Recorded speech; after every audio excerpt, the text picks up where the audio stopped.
Гойчтой. Хашиг. Чи Орсын матрушка шиг л байхад тэгээд ямар ч нүүр царай будаг удаггүй болцсон. Хаашаа юм бэ гэж бодсон. Тэр чи яг нөгөө цүг өргөж торол учих шийдэж шүү дээ. За. Хөтрүүлэх.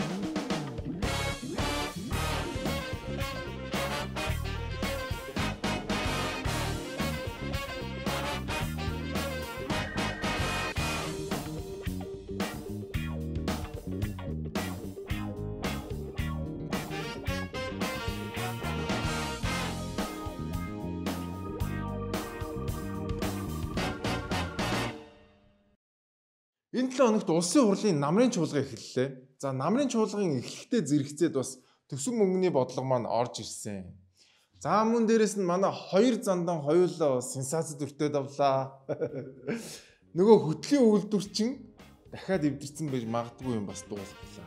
Гэх мэтчлэн олон сонирхолтой үйлдэлүүд боллоо. Ингээд бүгдээрээ нэвтрүүлгээ эхэлцгээе. За зарим нэг одоо тээврийн хэрэгсэл бол маш хурдтай явдаг. За энэ хурдтай явдаг тээврийн хэрэгслүүд зориулаад хурц харуулагч тавьсантай холбоотой нэг мэдээ энэ 7 хоногт явсан байна. Үзэгчдээ бид мэдээллийг их хүүхдийн эрүүл мэндийн үндэсний төвийн гадна талбайгаас хүргэж байна. Тэгэхээр энэ хэсэг харагдаж байгаа яг тэрэгцэртэй буюу хөгжлийн бэрхшээлтэй иргэн зорчих юм налуу замыг бол бий болгосон. За гэхдээ энэ хэсэгтээ бол ийм хурц харуулагчдыг бол хийж өгсөн. За гэтэл энэ зам бол хараа одоо бэлтаагаар хийгдсэн халтрах хэсэгтэй. За үүнээсээ сэргийлээд одоо хурц харуулагчийг хийж өгсөн байна.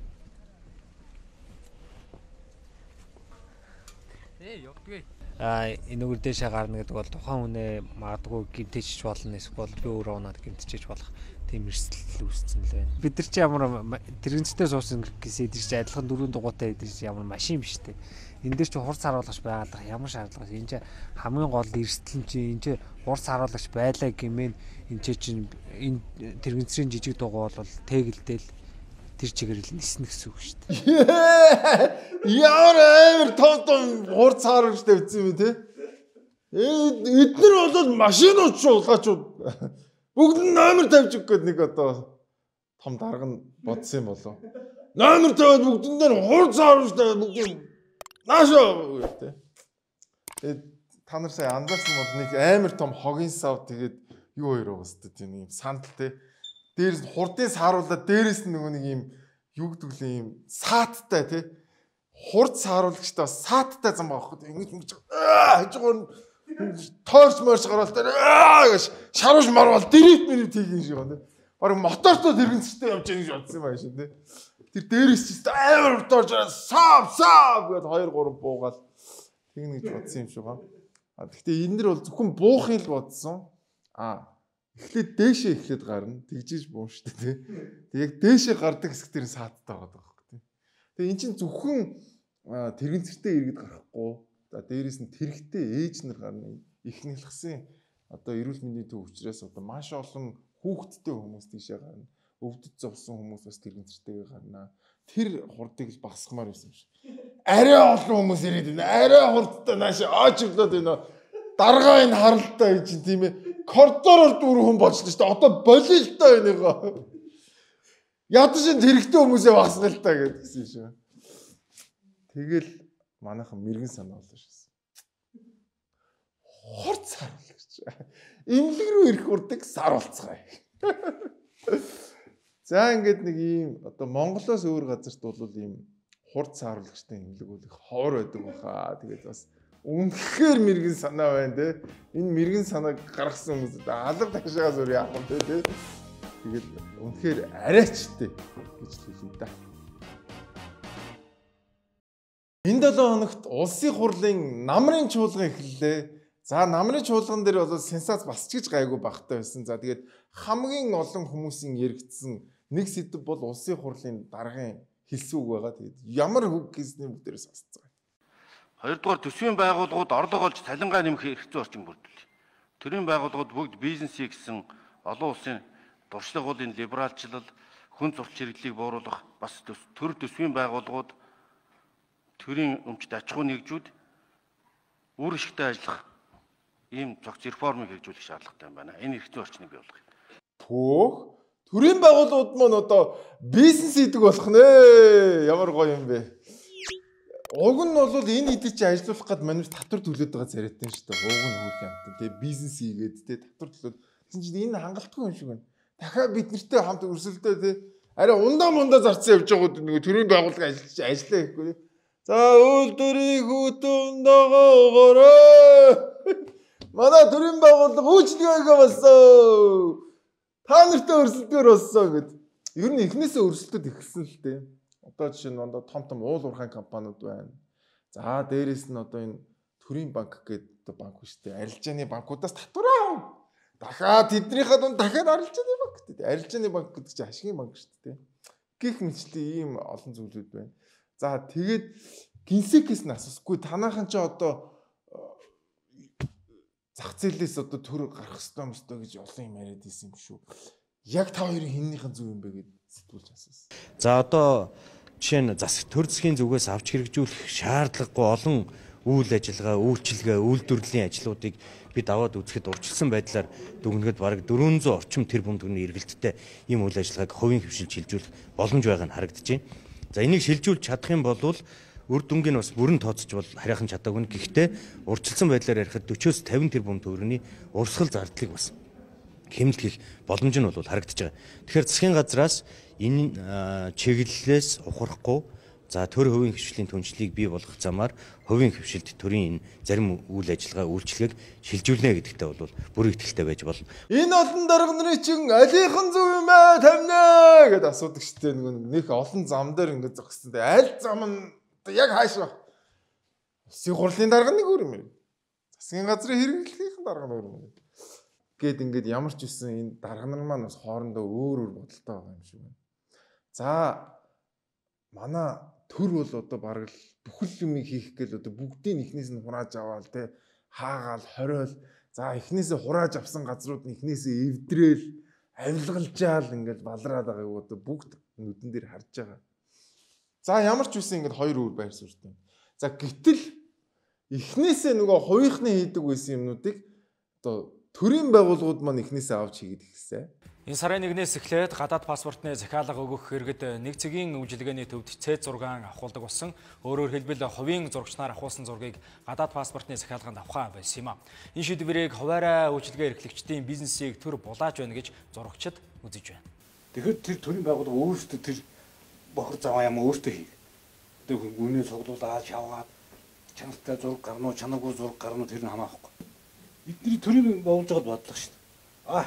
Энэ тэнд авахгүйсэн энэ малнууд нэг газар авахгүй олон газар авахгүйлаад энэ гişүнтэй адилхан байхгүй. Юу энэ малнууд гинэ. Нэр айгүй хэцүү болсон мөлий. Би зүгээр нэг юм бодохгүй юу. Одоо энэ чинь монголчууд бүгдээр Монголоос дөрвж штеп. Бүгдээр айл болох яаж гадагшаа гарах уу явъя те. Тэрийг бизнес олгоё гэж бодсон ш. Айгүй олон монголчууд гараад байна. Наад нуу зурагч чинь мөнгө олоод энэ бүгдээр энийг бизнес болгох чигээд. Тэгээ би яг өнгөрсөн 7 хоногт энэ үйлчлэгийг очиж одоо үйлчлүүлж үзсэн. Манай хүүхд 2 сартай хүүхд нөгөө гадаад паспорт авах хэрэг гараад. Тэгээ би 3 цагийн турш хүүхд тэрврээд тэгээ бүгд нь ингээ юу гэх юм бэл ингээ дугаар тараадаг. Гэтэ тэдний шүү дээ гадаад паспортын хэсэг дээр биш зураг авахулахад зориулж дугаар тарааж. Тэгээ бид нэр ойрын бараг 10 жил зурганд ингэж дугаарлж үзээгүй байгаа. Би бүр гайхсаж юу зураг авахулахад дугаарладаг болсон гэж. Үгүй аха та зурган дээр номерлоо дугаар авчих юм бол бусд юм ямар ч асуудал үүсэж шүү дээ. Нэрээ тийм зургаал авахулчвал нэр бусд нь. За тэгэл тэнцээ чинь бөө хэрүүл уруул хоорондоо муудалцсан. Тэгээ нэг хөөрхий хоёр нэг нь зургийг аваад нэг нь зургийг засаж байгаа. Тэгээ нэг төрийн юм чинь төрийн юм бах юм. Нэг зураг засдаг хүн айгүй удаан ямаа хөрхий. Анх удаагаар нэг фотошоптой танилцж байгаа юм шиг ингээл. Тэгснээ ингээд үсгэн дээр нэг нэгээр ингээд дараад байгаа. Нэг хамаатны дүүл хөрхий амт. Манай дүү чана наадгаа фотошоп зургаад аваа гэд. Тэгээ тэнцэн 20 30 хүн хүлээгээд идэг. Манай аавд тэнцэн ингээд боотглоод идэг. За тэгэл нэг хүн зураг аваад аваадсан чинь зургийн шаардлага хангахгүй дахиад авах болно гэсэн. Юу гэсэн гэж та нар тэгүүлэхгүй тулын зурагчдаг байгаа юм шиг. Үгүй их харин дахиад авахулж тэгээд нөгөө бөө хэрүүл. Тэр нэг цэгийн үйлчлэгэн дээр хамгийн хэрүүл уралтай байгаа юм бол энэ паспортын хэлцээ. Тэгм нэг манайх одоо энэ төрийн үйлчлэгээ бүр тэр энэ юу нь яагаад ингэ томроод байгаа гэж. Яагаад төргөө замнаа шатар дарга одоо ингэж яриад байгаа гэхээр одоо сонгуулийн жил ортож байгаа. Нөгөө нэг баахан хүмүүсийг чинь ингэ томилцсон боожтой бүр ингэ хурган дарах чи одоо бас мөнгө төлж орсон.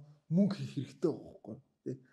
Ахаа би энэ зураг авахдаг үе чи өөрийнхөө бизнес болгож яаж идэхгүй гэдэг ч байна. Өө тэгдэг мэдээ тэгэл. Тэгэл ерөөсөө госч болох, идэж болох, ууж болох бүх юмнуудыг ингэж төрд авч байна. Бүр сүүлдээ төр маань зураг авдаг тий. Зураг засаа сууж газар болж хувирж байна. Тэгээд ер нь энэ чи хэр зүв юм бэ? Дарга нараа, замын шатар дарга төр ер нь ингэж бизнес хийж юм бэ? Дими юм шүү дээ. Болчул яасан. Vix. Өнөөдөр манай нэвтрүүлгийн хамтран ажиллагч. Тэгээд Vix маань дотроо 25 нэр төрлийн амттай ийм вебүүдийг бол худалдаанд гаргаж байгаа. За SEO-гээс бусад бүх сүлжээ дэлгүүрүүдээс та Vix-ийг авах боломжтой. За Vix бол Британий номер 1 одоо вебний компани байгаа. Тэгээд би сая Европ явсан. Европ бол тэр чигээрээ шахуу вебийг хэрэгжилж илээ. Ягаад гэвэл эн чинь янз бүрийн үнэр байхгүй. За тэгээд дээрэс нь эрүүл мэндийн асуудал нь өөрөө тэр Европ шүү дээ. Монгол биш ихгүй манайха. Европ өөртөө шинжилсэн байна уу. Тэгэхээр Vix Британий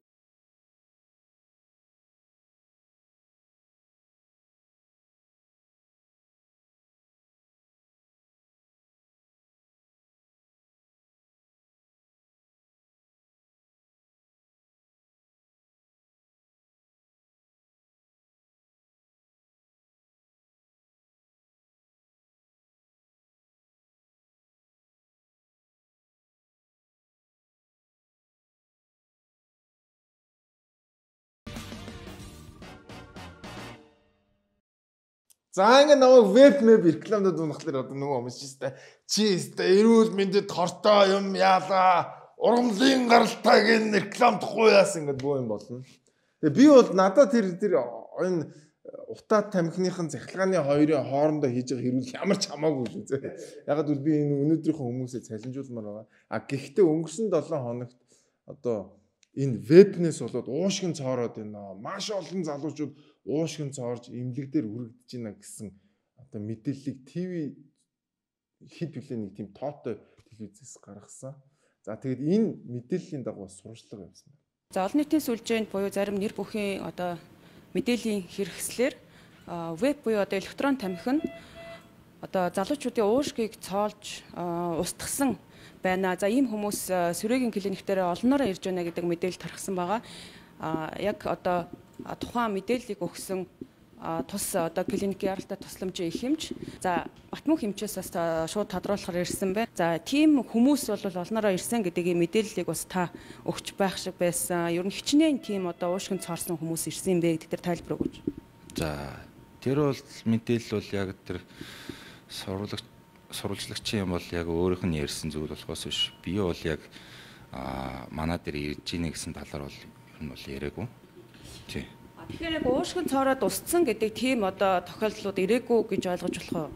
За яг тэр тамхинаас үүдэлтэйгээр манай дээр ирсэн тохиолдол байхгүй.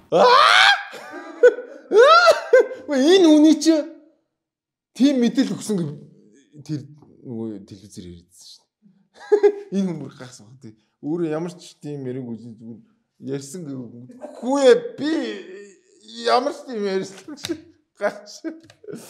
Тэгээд манай Монгол ер нь бүх юм нэг юм яг монголчуу болчих юм. Ингээд веб хүртэл монгол болно ш. Зөвхөн монгол вебүүд л монгол зарагч байгаа вебүүд л уушиг соолно. Аимшигтэй шүү дээ. Тэгэхээр би ууштар манайхаа энэ тэр хоёр энэ цахилгаан тамхи энэ утаа тамхи хоёрын энэ өрсөлдөөнд үнэхээр ямар ч холбоогүй шүү зэ. Зүгээр энэ мэдээ өнгөрсөн 7 хоногт гарсан учраас би зүгээр надад сонирхолтой санагдаад ярьж байгаа юм зэ. Одоо энэ хоёр баг би нэг алах нь ш баг хол би чамайг алнаа. Манай Энэ бүр энийг алхад бэлэн байна нэр шүү. Бүр өрсөлдөө амар болоо сүүлдээ өөргөө дунд нь эмчнэр ороод хавчуулагдаад нөгөө юунд яасан ямар халууны янзах шиг болоод юу би ерөөсөө тийм ярихгүй штэ гэдэг. Тэгээ мэдхгүй одоо үнэхээр биеийн тортой тэгээ үнэхээр тэр ходоод модод цоолоод идэг байсан бол тэр Европ, Америкээр одоо 20 байсан билүү юм ч тийм ээ. Энэ цахилгаан битгээл одоо байгалийн гаралтай гэж яриад идэг болсон байдаг шүү. Утаад гэж. Зарим нэг байгалийн гаралтай юм чи одоо бол хууль бус байгаад байгаа шүү дээ. Маригаар эхлээд Хуанаар төгссөн шүү. Гэхдээ одоо энэ минь чи тэгээд одоо юу яасан бол аль хэдийн хорж байгаа гэдэг. Тэгэж бөөнөр татаад байхгүй юу гэдэг тийм. Тэгээ одоо өдрөөс өдөр эргэжсэн технологи өөрчлөгдөж шинжлэгдэж байна. Тэгээ Монголд нэг юм балаа юм болоод байна. Тэгээд манайхаа хоорондоо бити бие бинийгээ алчаараа гуйж шүү. Хоёроо цахилгаан байгаль хоёроо. Бүр амар байгаа шүү. За тэгээд одоо тэрний бөө хэрүүл одоо миний доор болох байлгүй тэгээд угаасаа энэ чинь мөнгөний асуудал яригддаг шиг байна цаана.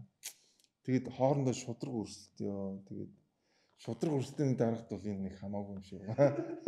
Манай чи өөр ийм юм руу явж идэг юм шиг байна шүү. Тэгэхээр одоо хоорондоо шудраг өрсөлдөөнийнд хамаагүй учраас хоорондоо эвтэй нэртэй байцгаа юм болчихлоо. Тэгээд бүр асуудал сүлд нэлээд хурцдаж эхэлж шүү. Увс аймагт иргэд трактортай тэмцлээ.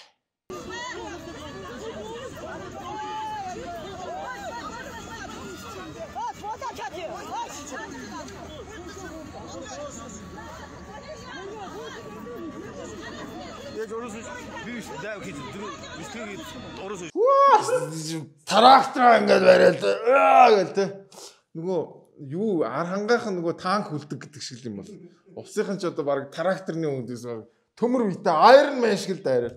За тэгээд цагдаа нартайгаа муудалцсан. За тэр ВАЗ болон фургон байсан. Фургоных нь өөдөөс бас ингээд бөөнөрөө дийлдэг. За энэ яагаад ингээд тэмцсэн бэ гэхээр Эрдэнэ бүрэнгийн усан цахилгаан станцыг бариулахгүй гэдэг юм асуудал явсан.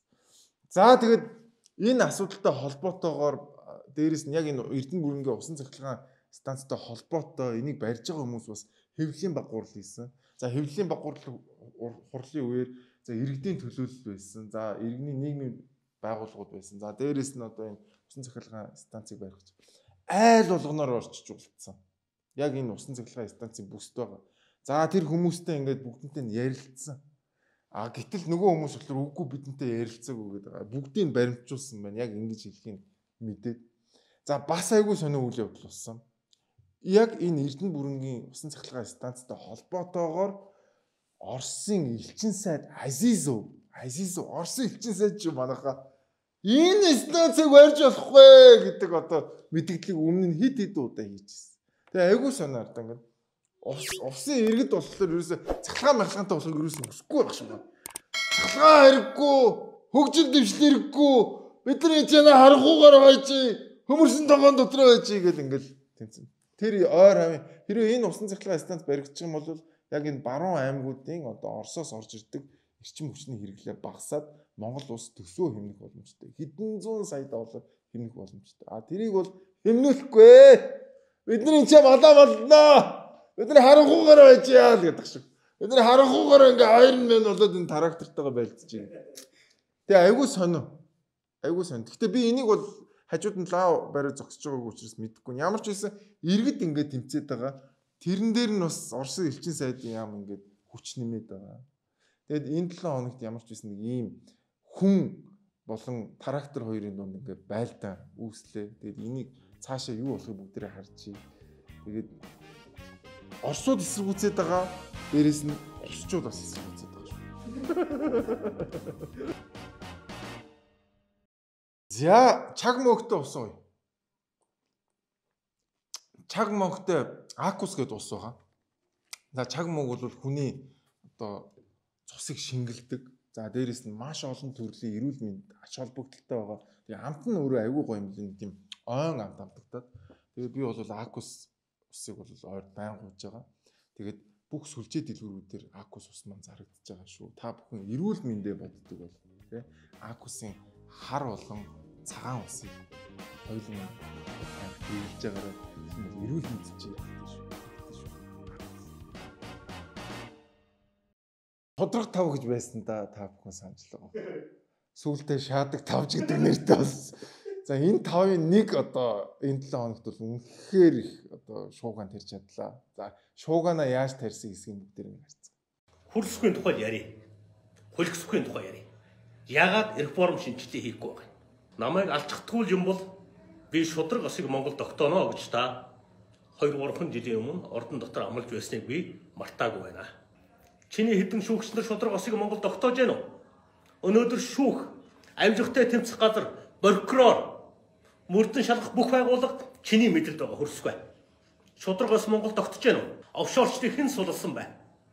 Чи сулсан хөрсгүй. Чи сулсан хөрсөхгүй. Чи намайг өөртөө хийж хөвцсөн. Арснаас нэг хэдэн гişүүд суусрээд хөрсгөө өөртөө ч хөвцсөн.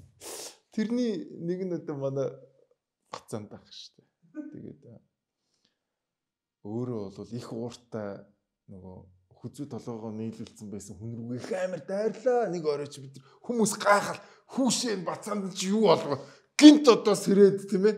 Нойрноосоос ирсэн юм шиг зүгээр босч ирээд байсан. Юу бол хөрсөг авч байгалнаа. Чи энэ баркеруудыг гэлээ ихэлсэн. Баркерууд байна, шүүгчд байна. Баркер шүүгчтэй гэдэг юм. Байж байгаа баркер гэдэг. За тэгээд энэ лайв нь дууссан. За тэгээд лайвны учир утга дараа нэг бодлого гараад ирсэн шүү. За та бүхний асуугаад байгаа албан тушаалтныг бол авилгатай тэмцэх газраас сэжигтнэр 48 цагийн хугацаатай бол баривчилсан нь бол үнэн. Одоо өмнө одоо та бүхэнд бол мэдээлэл өгч ирснийг санаж байгаа бах тийм. Одоо энэ дахны замтай холбоотой асуудлаар бүх одоо энэ албан тушаалтнуудыг энэ тендер сонгон шалгуулалтаа бүх албан тушаалтнуудыг бол бүгдийг нь шалгана, хүн буруу дугуй шүүхэн эрхтэг шихтэй гэдэг бол өмнө бол мэдээлж исэн. За энэ хүрээндээ одоо тухайн цаг хугацаанаас одоо энэ мөрдөн шалгах ажиллагааны хүрээнд цугларсан нотлох баримтуудыг үндэслээд прокурорын хяналтанд дор одоо энэ баримтлах үндэслэл тогтоогдсон учраас баримтлах ажиллагаа бол явагдсан. Ингээд лайв хийгээд ерөөсөө нэг удаагүй Батсандангийн төрсөн ах зам тээврийн яамны одоо дидсайд байсан Батэрдэн гэдэг хүн авилгалтай тэмцэх газар баригдсан. Айгуу сонирн байгаа. Гинт нөгөө Батсандаа чи гинт нойрноос ирээд лайв хийвүүгүй юу? Ахын бариад авсан. Манай хуулийн байгуулагч уг нь ингэж хурдан ажилтдаг л дээ. За тэгээд энийг Батсандаа авахс тайлбарласан. Дахиад лайв. Хөрсөг гэдэг хүн шудраг осыг тогтооно. Намайг алчхдаггүй юм бол би Монгол шудраг осыг тогтооно гэж хэлж байсан. Хонголын шүүхийн нурааныг хэлж байсан. Манаг нурааныг хэлж байсан. Офшорыг устгах гэж хэлж байсан. Баялагын хувьсгал хийж Монголын ард түмнийг баян болгоно гэж хэлж байсан. Өнөөдөр энэ хүн 6 жил Монголыг удирдах байгаа хөрсөг гэдэг хүн ярьж ясан бүх юма мартчихсан байна. Бүр миний өрөөнд гүйж орж ирээд намайг дэмжээч. Мегомбийн холтыг зайлуулъя. Ахыгаа дэмжээч гэж гүйж авсан шүү дээ. Одоо харин президент хөрсөг гэж нэр өгөөц. Хүмүүсийн хөрсөг гэдэг хүн над руу мессеж хийж байгаа. Лайв хийлээ гэж. Нутгийн дүү баг доромжлоорой. Хэмжээндээ байгаарай. Чамд доромжлуулаа суудаг жижиг гар биш шүү. Баг доромжлоорой гэж. За ингээд ийм лайв хийсэн. За энэ лайв дээр хэлсэн гол санаа нь хөрсөг намайг занал хийлээд. Занал хийснээс нь 6хан цагийн дараа манай ахыг бариад авчлаа. Яадаг үлээ гэдэг юм. Тэгээд энэ цаана яг нэг юм зэрэгтлээд баялаг үг мөгийг хэлж билээ. Энэ баг ингэ те. Үнэхээр зэрэгтэлтэй бас лайв хийж болдгийм билээ шүү хүмүүсээ. За ингээд ер нь бол энэ лайвын анх лайв хийсэн шалтгаан нь бол маш ойлгомжтой болсон. Яагаад гинт одоо Батсандангуй нойрноосоос ирсэн бэ гэхлээр ах нь асуудалд орсон. За тэгээд ахыгаа одоо аврах үүднээс одоо иймэрхүү лайв хийсэн гэдэг нь ойлгомжтой. За тэгээд саяны лайв дээр бас өөрийнх нь харуулахыг хүсээгүй нэг хэсэг байсан. Бас яг бичсэн. Чаддгийн бол шоронд хийгэрэй гэдэг нэг юм шорон моронтой хэсэг байсан. Гэхдээ тэрийг лайв хийхээс өмнө бичсэн байсан хэсэг бол харуулаагүй. Тэгэхээр энэ нөгөө ахыгаа одоо шоронд орно гэдэг өмнө мэдчихсэн байх магадлалтай гэдэг ийм одоо зүйлүүдийг бол сошиал дээр болон зарим нэг мэдээллийн хэрэгслүүдээр бол мэдээлсэн. За энэ лайва хийж дуусаад маргааш нь хэвлэлийн багварл хийгээд тэгээд оройн нөөрөө дахиад барилгацсан. Ах トゥ хоёр хоёулаа барилгацсан. Хамерсэн. Тэгэд энэ бас айгүй жудаггүй мэхээ ярьсан. Яаж одоо намаас урвж исэн тухайгаа тий яаж хүрээсхийг очиж хамгаалж яаж өвөрт нь орсон тухайгаа бол баг хэвлэлийн багварлаараа ч амар ярьсан. Энд чи одоо уг нь ичмээр юм шүү дээ тий ингээд яаж эсрэг намд нь байсан мөртлөө тий хүрээсхийг яаж дэмжиад яаж засгийн газрыг аварж исэн тухайгаа бүр амар жудаггүй байсан. Бүр өмнөөс нь баг ёо ингэж ярьж бас болтгол юм багтаа гэж бодоод бүр нүрээд орсон. Тэгээд дээрэс нь бас энэ саяны мессежн дээр хүрээсхтэй ингээд кол хийсэн мөн үү. Баг юу гэж ярьсан мөн хоорондоо. Байна уу? Бацандан байна гэдэг нөгөөт нь баг ууртай тий. Чааг бацандан биш бат онгон болгоно. Баг загинсан баг гэж бодож байна. Тэгээд оройн баригдсан. За тэгээд яагаад баригдсан бэ гэхээр Капитал банкнаас авсан 12 тэрбум төгрөгөө өгөөгүй. Энэ нь өөрөө хөгжлийн банктай холбоотой гэдэг ийм асуудал баригдсан. За тэгээд энэчнээс нэг дүгнэлт тиймэр байна. Бацандан яг тэр яриад байгаа хүрээс үхтэйгээ яг ижилхэн одоо тий яг нэг тэрэгний хоёр дугуйнууд. Зүгээр л ахын шоронд хийж байгаа учраас л ийм хүн ингээд одоо гарч ирээд нөгөө хүрээс рүүгээ дайрсан. Хоёулаа хамтдаа нэг өвөрт орж исэн хоёр хүн. Яг ижилхэн хоёр хүн. За тэгээ хоорондоо муудалцсан. Тэгээ муудалцаа нь одоо сүулдэ бие биенийхээ бүксийг ухсан нэг нэгнийхээ одоо хуучин хэрэгүүдийг гаргаж ирсэн ийм байдлаар одоо ингэ төгсөж явах шиг байна. Тэгээ нэг юм ер нь нэг юм улс төрттэй ямар ч юм ёс зүйгүй, жудаггүй тэгээ бүр ингэ улаан цайм ингэ ахыгаа өмөрөөд тэр мөнгө идсэн ахыгаа өмөрөөд ингэ одоо лайв хийж байгаа нэг улаан цайм ойлгомжтой багчл ингэ гүрийгээд гүрдэлцээ. Үгүй ээ гэд би дайраад ийм л зүйл үзэж чинь тэгээд манай улс төр ямар муухай бохир бузар усныг одоо бацандан хөрс хоёроос одоо харж болохоор байна монголч.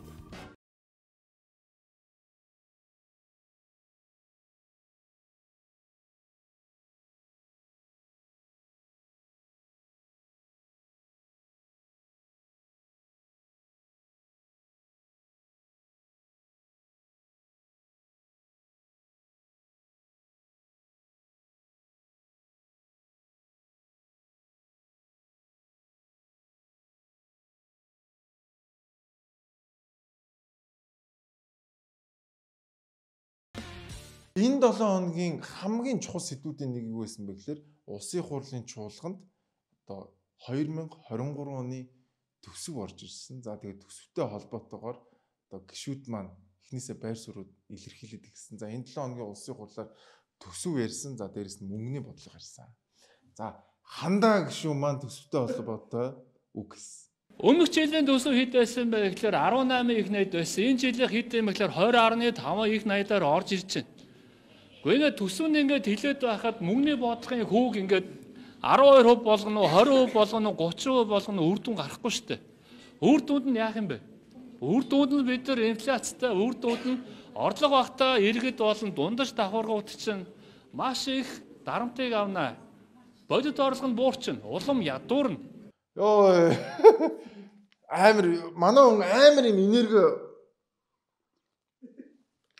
зарцуулж ярьдаг те би бүр усуумар санагдчихлаа. Гэхдээ ярьсан юм нь бол аягүй зүг байсан. Өнгөрсөн жил одоо түүхэн дээд рекорд эвдсэн төсөв байсан те 18 их найдын төсөв байсан. Гэтэл энэ жил хямралтай бүр хямралтай шүү манайхаа те хямралтай жилийн төсөв гэж дахиад нөгөө төсөв дахиад түүхэн дээд хэмжээ 20 их найд одоо бараг 21 их найдын төсөв игээд оруулсан. Хаанаас мөнгө олох юм те яаж олох юм бүр аимшигтэй төсөв бүр ингэ. Уг нь бол хямралын үед бол засгийн газар төсөв тандаг. Гэтэл энэ жил дахиад төсвийн одоо алдагдaltaй тэгээ бүр аимшигтэй том төсөв. Энэ бол сонгуулийн жилийн өмнөх төсөв. Тэ 24 онд сонгуул болно. За 23 онд яах вэ гэхээр эдийн засаг ямар муу байна уу? Хүмүүсийн амьдрал яаж муудчих тэр хамаагүй. идэж уух төсөв орж ирсэн. Энэ бол би бүр яг энийг бүр маш ойлгомжтой лээ тий. 23 онд мөнгө хийгээд 24 оныхоо сонгуульд бэлдэх гэж байгаа л төсөв.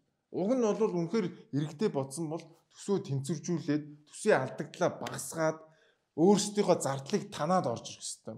За тэгээд энэ төсвөөс юу харагдсан бэ гэхээр дахиад ирэх жил бол инфляц бол өндөр байх юм байна. Яг гэвэл засгийн газар маш их хэмжээний мөнгө зарцуулах юм байна. За дээрэс нь орлого яаж болох нь ойлгомжгүй.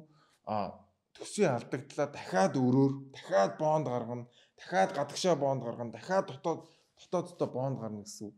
Дотооддоо гаргасан бондыг мэдээж төв банк нь худалдаж аваад дахиад бидний мөнгө үнгүүтэх юм байна гэдэг тохиог энэ төсвөөс бол авч болохоор байгаа. Энэ үнэхээр харамсалтай төсөв.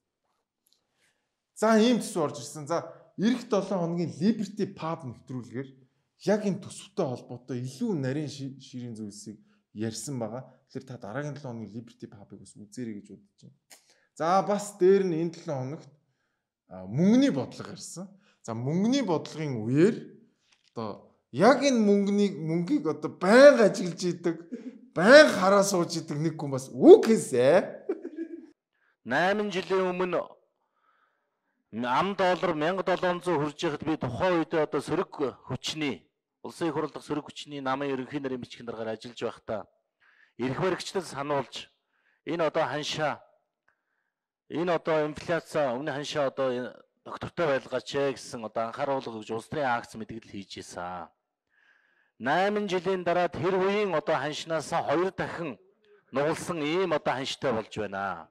Тэгээ энэ одоо гол асуудал нь юунаас болж байгаа гэж энэ Монгол банк одоо дүгнэж байна. Яа, шүлэглээд амар хэлж байгаа зү тэ. Усан байна гэд тэр цагаас ч хойш одоо бүр болорсон байна. Мөнгө тахаа. Тэр цагаас ч одоо тухайн үед одоо юу гэсэн бэ? 18 м квадрат опо болдог гэсэн бол одоо 37 м квадрат опо болдог гэсэн. $1 ч. Тэгээд манай мөнх батах гоё байгаа шүү дээ. Гоё шүлэглээ. Тэгээд мөнх батахтаа зориулаад би ч гэсэн бас юу яа шүлэг бичиж болохгүй гэж бодогдлоо. Тэгээ нэг мөнх батах схем болгосон гэдэг нэг шүлэг тэрлээ. Тэгээд тав хүндээ зориулъя. Мөнх батах схем болгосон дурлалт даргынхан бүксийг дурыг нь оргилтол долоож чаддаг мөнх батах схем болгосон эсрэг намын дайснуудаа эсгэрсэн сум шиг цоо хатгадаг ижил намын нөхдөө ихэн ингэр шиг зөөлөн ханддаг долларын өмнө дол үсэрсэн мөнх батах схем болгосон. Нэрэлтэй намынхандаас үнэн зөөлөн хандж байгаа шүү дээ. Өмнө амар болоод.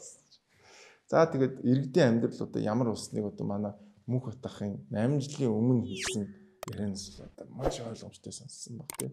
За энэ жилийн төсөв болон мөнгөний бодлого нь бол хоорондоо уялдаа холбоо муутай болсон.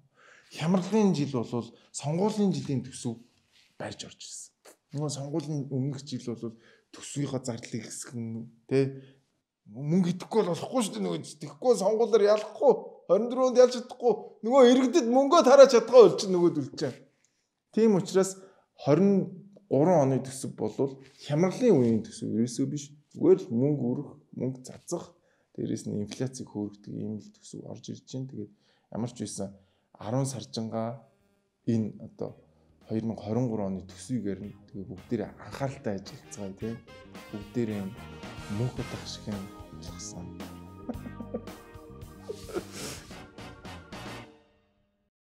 Энэ 7 хоног та бүхэн танилцуулах ном бол Үе Хувагийн Вэн хот гэдэг нэртэй ийм зохиолыг та бүхэндээ танилцуулж байна. Энэ дөнгөж шинээрээ гараад удааг байгаа юм ном байгаа. За Үе Хувагийн зохиолуудыг бол Монголын уншигчид бол антхаа болсон байгаа. Тэгэхээр энэхүү шинэ номыг одоо Үе Хувааг уншдаг фэнүүд нь одоо авч уншаарай гэж хэлмээр байна. Тэгээд сардаа бүгдээр нэг ном уншия. Манай weekly show-гоор энэ уран зохиолын ном аягүй бага болдог. Тэгээд энэ 7 хоног уран зохиолын ном орчих. Сартагийн. Ингээд энэ 7 хоногийн маань мэдээ үгээр өндөрлөж байна. Тэгээд дараагийн 7 хоногт эргөө уулзцгаая. Дараагийн 7 хоногт бас дахиад өнгөрсөн 7 хоног шиг сенсацтай 7 хоног болох. Манай Монголын сенсац юм бол дуусахгүй ш. Гэхдээ бүгдээрээ зөвхөн сенсац хөөдөг биш. Энэ асуудлууд, энэ сенсацууд яг цаана ямар асуудалтай вэ? Энэ хүн ер нь яагаад лайв хийгээд юм те? Энэ бараа бүтээгдэхүүнд яагаад хоорондоо ингэж үтэлцээд юм? Тэр нутгийн иргэд яагаад өөрсдөнд нь ашигтай байгаа ямиг эсэргүүцээд ийнэ гэдэг тэр цаад агуулгыг бас харж байгаарай. Манайхаа ингээд нэг сенсац яваал тэгэл тэрийн дагаал хамхуу шиг шуураад идэг шүү те. Тэгээд манай нэвтрүүлэг бас айл болох ингээд хүмүүст нэг жоохон бодуулаад тэ юмны цаад агуулга нь юу юм бэ гэдгийг бас хүргэх гэж хичээдэг. А гэхдээ гол нь хөгжилтэй байх хэрэгтэй те. Тэр нь номер 1 шүү те. Хоёр дахь нь агуулга нь байдаг. Тэгээ бүгдээрээ агуулга хараарай. Австралид байдаг монголчуудтай одоо удахгүй уулзахын ерөөл төвшүүлний манай Comedy Lab-ийн 4 гишүүн маань Австралиар тоглох болно. Сидней, Мельбурн, Перт гэдэг ийм 3 хотоор тоглоно. Тэгээд Австралид монголчуудтай бас удахгүй уулзахын ерөөл төвшүүлье. Ингээд манай өнөөдрийн нэвтрүүлэг үгээр өндөрлж байна. Бидэнтэй хамтран ажиллаарай, лайк дараарай, subscribe дараарай. Дараагийн 7 хоногт иргэн уулзцгаая. Баярлалаа та бүхэнд хайртай шүү.